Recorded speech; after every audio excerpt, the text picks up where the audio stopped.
Hi అండి, welcome to Harshini creations. మనం ఈ వీడియోలో ఇన్విజిబుల్ సైడ్స్ చూద్దామండి. ఇన్విజిబుల్ షోల్డర్ చూసారు, ఇన్విజిబుల్ పైపింగ్ షేప్ బెల్ట్. ఇప్పుడు సైడ్స్ చూద్దాము.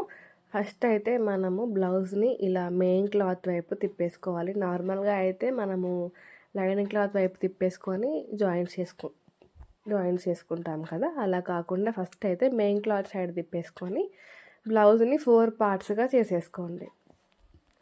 ఓకేనా, ఇలాగా. అండ్ నడుము దగ్గర చూసేసుకున్న తర్వాత హ్యాండ్స్ కూడా అంతే అండి. హ్యాండ్స్ ఎక్కడైతే వచ్చేస్తుందో ఇలా ఈక్వల్గా పెట్టేసుకొని కొత్త బ్లౌజ్ తీసుకొని ఇలాగా ఒక చిన్న మార్కింగ్ పెట్టేసుకొని మనము పైన హ్యాండ్ మార్కింగ్ దగ్గర ఒక చిన్న పిన్ను పెట్టేసుకోండి. అండ్ కింద కూడా అండి, ఎందుకంటే మనకి ఈక్వల్గా రావడానికి చిన్న టిప్ అనేది అంతే. ఓకేనా, ఇలా ఎలా చూపిస్తున్నానో అలా అండి, స్కిప్ చేయకండి. చాలా యూస్ఫుల్ టిప్ అండి, బిగినర్స్కైనా ఎవరికైనా సరే.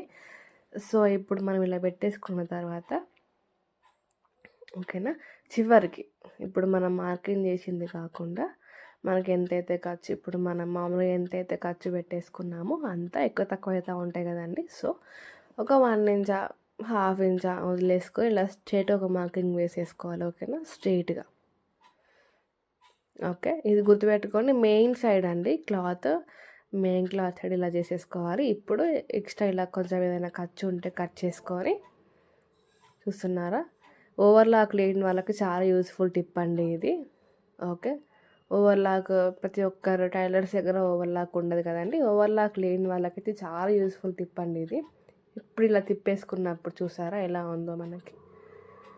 ఓకే, ఇప్పుడు మనకి కుచ్చుకోవడం అలాంటిది ఏం ఉండదండి. ఇప్పుడు మనం నీట్గా సైడ్స్ జాయిన్ చేసుకోవడమే అంతే. Thanks for watching. నచ్చితే చిన్న కామెంట్ చేయండి.